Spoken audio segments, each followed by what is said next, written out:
Hello friends, good evening. তো যেহেতু ঋষভের বাবা কালকে রাত্রে আইসে গড়ে, আমি আগের ভিডিওটাতে হয়েছি, তো এর লেগে একটু ঘোরাঘুরি তো স্টার্ট হয়ে গেছে। আর কুমারঘাটে এখন পুরানা হাফর চৈত্র মাসের সেলস হয়, তো আমরা ভাবলাম একটু দেখেও গাই। কিন্তু সত্যি কথা, যতটা দোকানে ঢুকছি তা অত সুন্দর সুন্দর না, মানে দাম তো দামই, আর খামে নাই আর কি, এত সুন্দর সুন্দর না। যাই হোক, এরপরে আমরা গেলাম খাওয়াতে।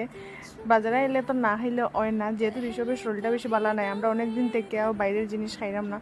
আর ঋষভের বাবা যেহেতু আজকে আইসে, ঋষভেরও ক্ষুধা লাগছে, ভাবলাম কিছু একটা খাইলেই। আর আমরা এখন আই গেছি এই দোকানটাতে। আর এখানেও আইয়া আমরা অর্ডার করছিলাম আজকে পরোটা অর্ডার করছিলাম, কিন্তু পরোটা খাইছি না, পরে পুরি আর সবজি খাইছি। এগুলো খাইতে আমার বেশি ভালো লাগে।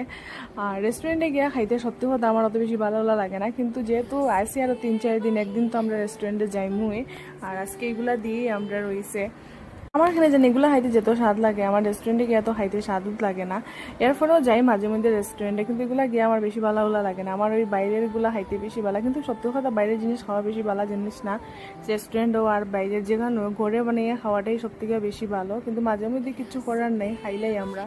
তো চারিদিকে এখন বাচ্চারা খুব বেশি অসুস্থ হওয়ার, তো নিজের বাচ্চারে বা নিজের শরীর সবাই সুস্থ থাকো, ভালো থাকো। এই ভিডিওটা এখানেই শেষ করলাম।